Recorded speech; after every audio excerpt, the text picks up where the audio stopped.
Hey everyone, I'm Gav.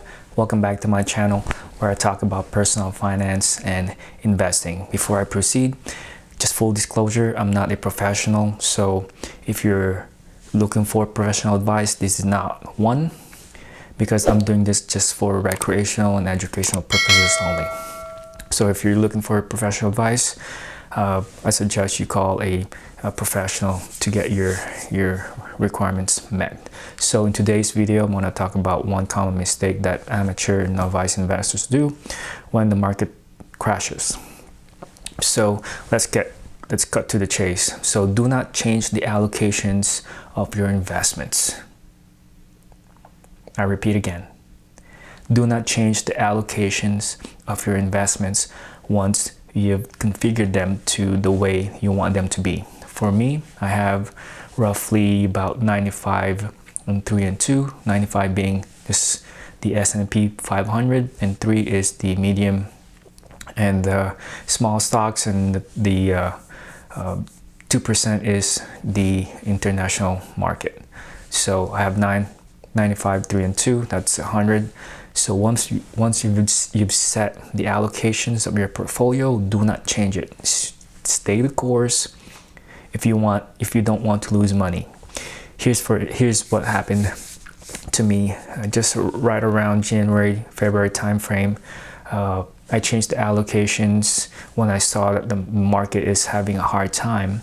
So what I did is that I changed the allocations of my portfolio, and what happened was that I actually sold at the bottom and lost about $10,000 of my retirement fund.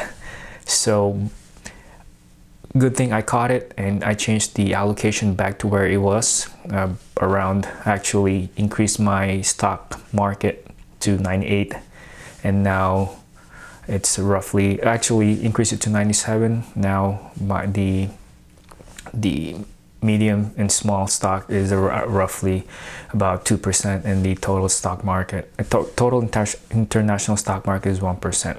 So I'm very bullish on S&P 500 because I'm a tech guy. My background is STEM. That doesn't have to do with it, but I'm very bullish on the S&P 500. That's why I configured my portfolio that way.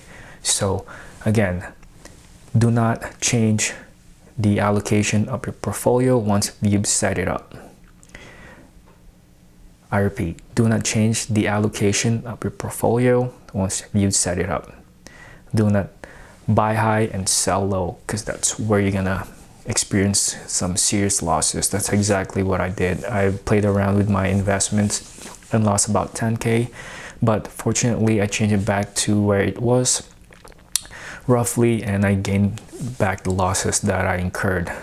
That was a rookie mistake that we'll never do again. Bottom line is, do not change the allocations of your portfolio once you've set it up, and stay the course. If not, actually buy more at the bottom. Add more money into your funds once the market dips and if there's a minor correction. So that's the only tip that I would give to the beginner investor out there and amateur investor. If you're gonna invest, take the emotions out of the equation and you'll be fine. So if you like this video, please consider subscribing, and that would appreciate a lot, because it motivates me to create more videos for the investing community. And if you have any questions, comments, concerns, comment down below and I'll get back to you as soon as I can. Bye.